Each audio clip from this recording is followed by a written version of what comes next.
अरे यार ऐसे कैसे हटा देगा? उन लोगों के चलते ही सुबह 4 बजे से खेल ले। आएंगे तो थोड़ा इंतजार करेंगे। भाई ये गांव के मटकी सार्वजनिक जमीन है, इसमें सबका बराबर का हक है। बात तो तुम्हारी बिल्कुल सही है बंकू, लेकिन ये भी बात सही है कि ये जमीन मठ को उसके ही पूर्वजों ने दान में दी थी।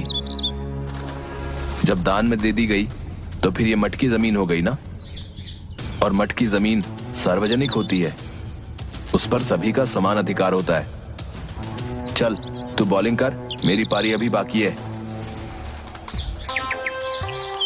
बंकू अपने टीम के साथ खेल रहा था, तभी सेठी अपनी टीम के साथ वहां पर खेलने पहुंचा।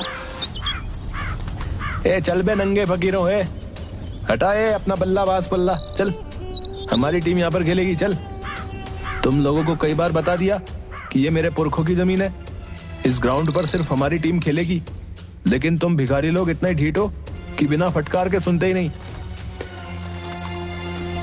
देखो सेठी, हमारी थोड़ी सी 2 ओवर की पारी बची है, उसके बाद हमारा मैच खत्म हो जाएगा, तब खेल लेना। अच्छा, ग्राउंड हमारा और हम ही इंतजार करें? चलो हटाओ अपनी बांस की विकेट। सेठी भाई, तुम लोग जब तक रेडी होगे उतने में हमारा खेल खत्म हो जाएगा। एक बार सेठी भाई ने बोल दिया ना नहीं खेलना है, मतलब नहीं खेलना है। अरे ऐसे कैसे तुम हमारा विकेट उखाड़ सकते हो? अबे चल फुट लो यहाँ से, ये मेरा बॉडीगार्ड है, नहीं तो इतना मारेगा कि छठी के दूध याद आ जाएंगे। इतने में बिलुआ बंकू को पकड़कर हाथापाई करने लगता है। जल्द ही हाथापाई भीषण लड़ाई में बदल जाती है। सेठी के गुंडे सब मिलकर बंकू और उसकी टीम की जबरदस्त पिटाई कर देते हैं। बंकू की नाक से खून निकलने लगता है। रही सही कसर घर पहुंचने पर उसके पिताजी रतन निकाल देते हैं। क्या जरूरत थी हैं? उन बड़े लोगों के बिगड़ैल बेटों के मुंह लगने की? उनके बाप दादा की जमीन है, वहां वो खेलते हैं, तो तुम्हें वहां जाने की क्या जरूरत? उनके बाप दादा की नहीं, वो मठ की जमीन है, और मठ की संपत्ति का सार्वजनिक उपयोग होता है, ना कि निजी। तुम मुझे कानून बताओगे हैं? क्यों जी, जब देखो आप बंकू को ही डांटते रहते हैं। चाहे बंकू सही हो या गलत, मठ की जमीन सभी के लिए है। तभी दरवाजे पर पुलिस दस्तक देती है। सेठ करोड़ीमल ने आपके बेटे के खिलाफ उनके बेटे से मारपीट करने के लिए थाने में शिकायत लिखवाई है। आप दोनों बाप बेटे को आज शाम को थाने में इंस्पेक्टर तोंडे ने बुलाया है।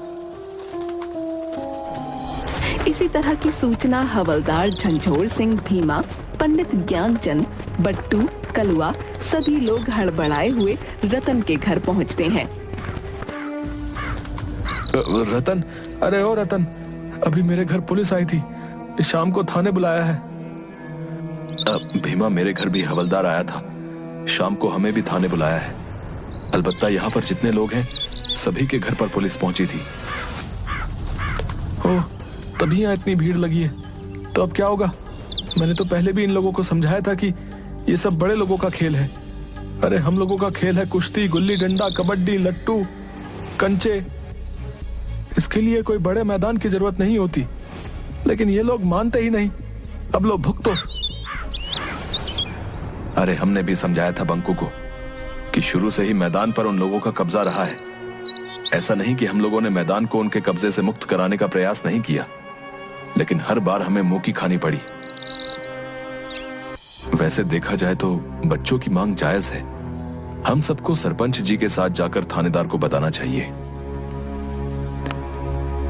लेकिन सरपंच जी भी तो लालची हैं, करोड़ीमल उन्हें भी खरीद लेगा। सच्चाई को कोई नहीं खरीद सकता, और यही विश्वास हम गरीबों को ढांढस बंधाता है। सभी सरपंच हुकुमचंद के पास पहुंचते हैं। अरे आज क्या बात है भाई? सभी लोग एक साथ हमारे यहाँ आए हैं। गांव में कुछ बड़ी घटना घटित हुई है क्या? हाँ सरपंच जी, कुछ ऐसी ही बात है। गांव के बच्चे मठ के मैदान में जाकर क्रिकेट खेलते हैं, लेकिन करोड़ीमल का बेटा सेठी अपनी टीम के साथ मिलकर गांव के सारे लड़कों को भगा देता है। अब ऐसा क्यों? उस मैदान पर तो सभी खेल सकते हैं। सेठी मठ की जमीन पर अपने पूर्वजों का हक जताकर सिर्फ अपनी टीम के साथ खेलता है। कल इन्हीं सब बातों को लेकर गांव के बच्चे और सेठी की टीम में झड़प हो गई। आज हमारे यहाँ नोटिस आया है कि हम सभी को थाने पर थानेदार ने शाम को बुलाया है। शाम को करोड़ी मल और सरपंच सहित गांव के लोग थाने पर पहुंचते हैं। देखो भाई, पहली बात तो मैं कानून को किसी को भी हाथ में लेने की इजाजत नहीं दूंगा। दोनों पक्षों की बात सुनने के बाद मुझे सेठी की बात जायज लगती है। उसके टीम को राज्य स्तर पर खेलने के लिए प्रैक्टिस करनी जरूरी है, अतः मठ के मैदान का सेठी ही उपयोग करेगा। ये कैसे कह सकते हैं कि सेठी की टीम ही अच्छी खेलती है और वही मैदान में प्रैक्टिस करेगा? बंकू की बातों में दम है। अरे सेठी के पास सभी चीजें हैं, bat, ball, wicket, gloves, helmet, pad, guard, Jersey है। इन्हें हम सभी लोग रोज खेलते हुए देखते हैं। गांव के बच्चे उनका मुकाबला कर ही नहीं सकते। ठीक है, तो अगले रविवार को क्यों ना हम लोग सेठी की टीम और बंकू की टीम का एक मैच करवा लें। जो जीतेगा वही मठ के मैदान में खेलेगा। हाँ भाई, क्या कहते हो सेठी? हमें ये चैलेंज मंजूर है। हमें भी मंजूर है। ठीक है, तो अगले रविवार को सेठी और बंकू की टीम के बीच मुकाबला होगा। जो जीतेगा मैदान पर आगे वही खेलेगा। तब तक जैसी स्थिति है वैसा ही रहेगा। लेकिन बंकू की टीम प्रैक्टिस कहाँ करेगी? वो सब मैं नहीं जानता। रविवार तक यथास्थिति ही रहेगी।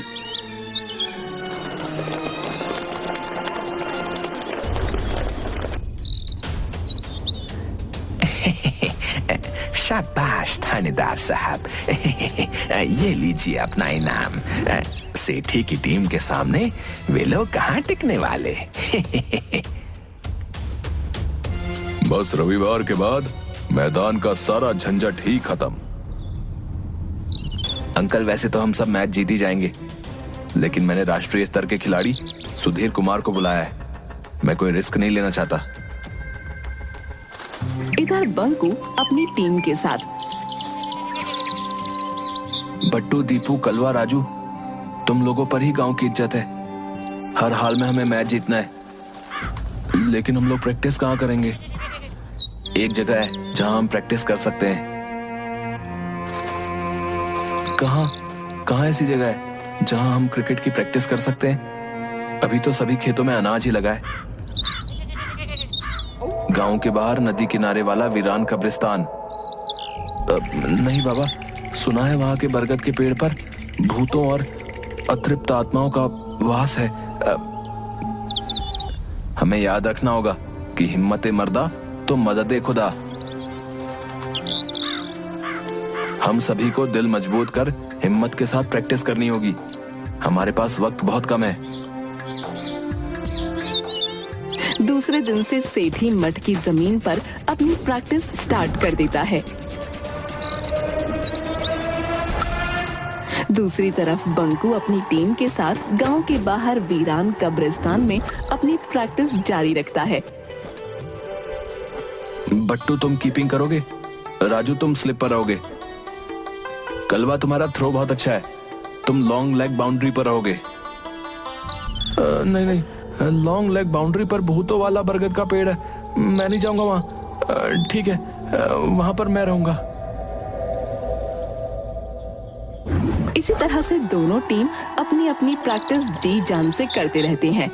आज शनिवार था। दोनों टीमें सुबह सुबह ही अपने अपने ग्राउंड में पहुंच चुकी थीं। दोस्तों, पिछले 5 दिन से हम लोग प्रैक्टिस कर रहे हैं। कल हमारा फाइनल दिन है। हमें अपनी जी जान लगाकर हर हाल में मैच जीतना है।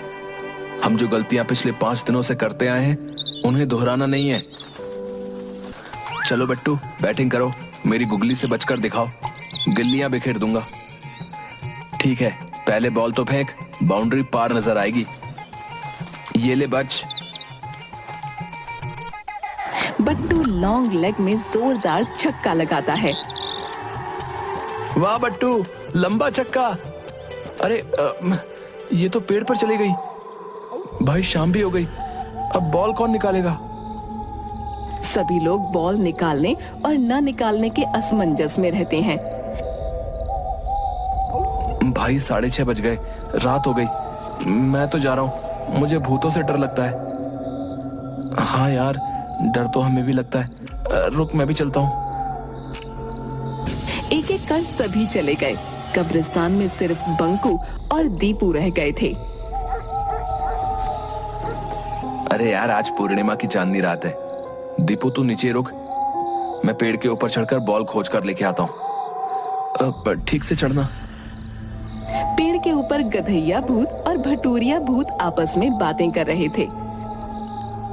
अरे ये कौन हमारे पेड़ पर चढ़ा आ रहा है भाई? किसकी शामत आई है? लगता है अभी जो नीचे बच्चे खेल रहे थे उन्हीं में से कोई ऊपर आ रहा है। शायद उन्हें हमसे डर नहीं। अभी बताता हूँ बच्चों को। अरे अरे अरे अरे अरे अरे, ऐसा नहीं है। पहले जान तो लो कि वो क्यों इतनी रात में अपनी जान जोखिम में डालकर यहाँ आ रहा है। ठीक है। कौन हो तुम? ऊपर कैसे आ गए भाई? तुम्हारी इतनी हिम्मत?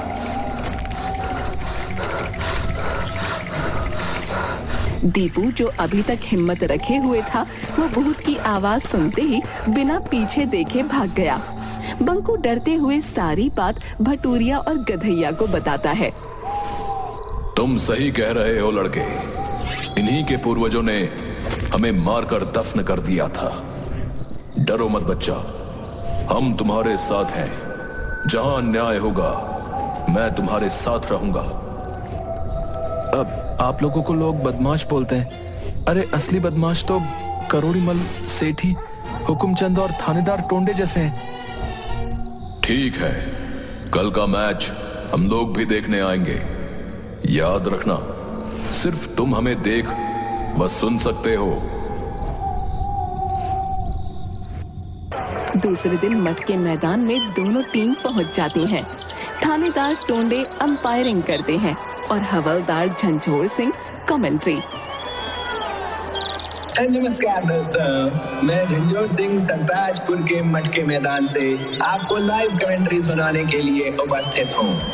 पूरा मैदान खचाखच भरा हुआ है।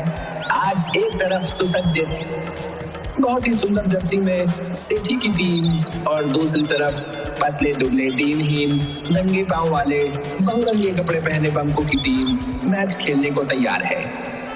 ये देखिए, टॉस जीतकर सेठी ने पहले बल्लेबाजी का निर्णय लिया है।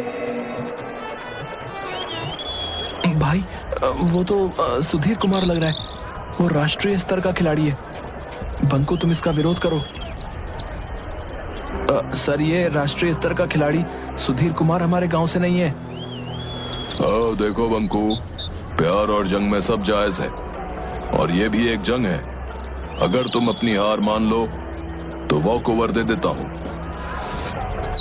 नहीं, आखिरी क्षण तक हम लड़ेंगे।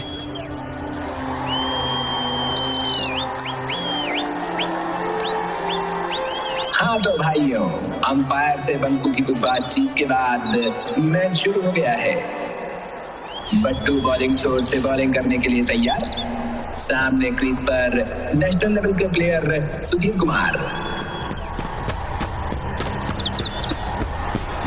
और ये पहली बॉल, और पहली ही बॉल को सुधीर कुमार ने बाउंड्री के पार पहुंचा दिया है। लग रहा है कि खेल एक तरफा होने वाला है। और ये तीसरी बॉल पर भी छक्का। सुधीर कुमार ने पहली 3 बॉल पर ही छक्के लगाकर आगाज दे दिया है कि अंजाम क्या होगा।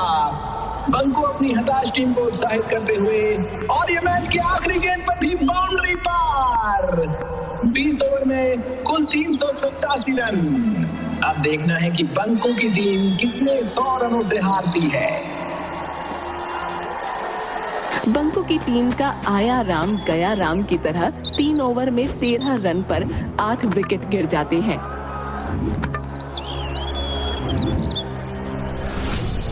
अरे 9 बॉल पर आउट कर दिया। ये तो बेईमान अंपायर है।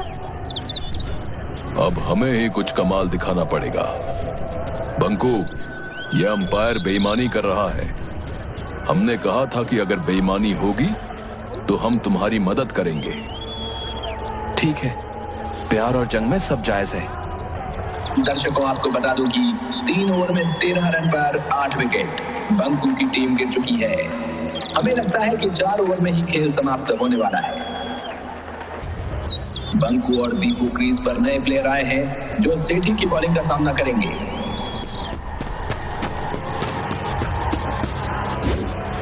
सेठी ने ये बॉल डाला और बॉल बाउंड्री के पार। वाह, बंकू की टीम का ये पहला छक्का।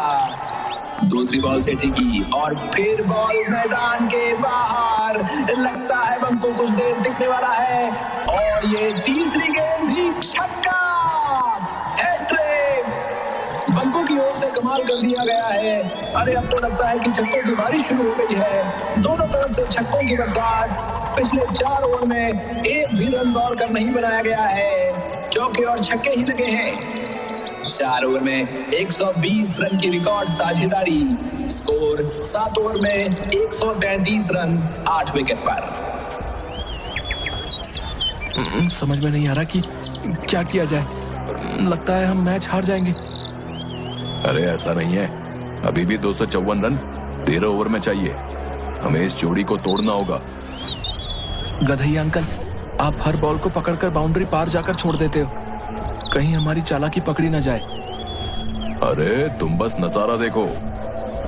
सेठी और सुधीर कुमार आपस में मंत्रणा करने के बाद फिर से तैयार। सुधीर कुमार बॉलिंग छोर से और दूसरी ओर दीपू ने गेंद को उछाल दिया है और बाउंड्री पर बिलवा ने कैच पकड़ लिया है।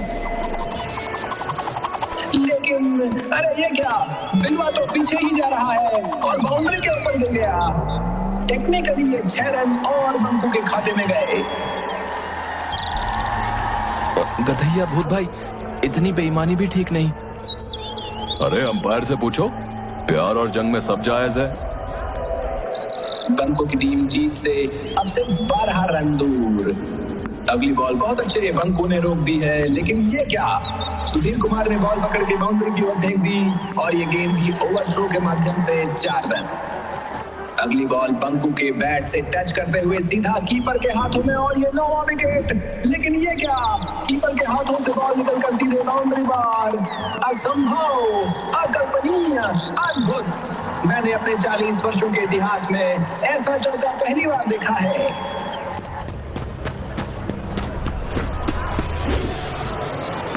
और ये गगनचुंबी छक्के के साथ मैच समाप्त होता है।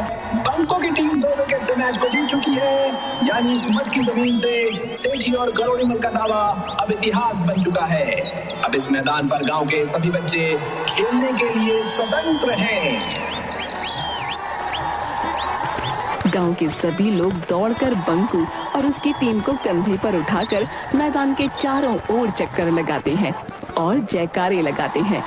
बंकू गधैया भूत और भटूरिया भूत को बरगद के पेड़ की ओर जाते हुए देख रहा है। बंकू की आंखों से लगातार खुशी के आंसू निकल रहे थे।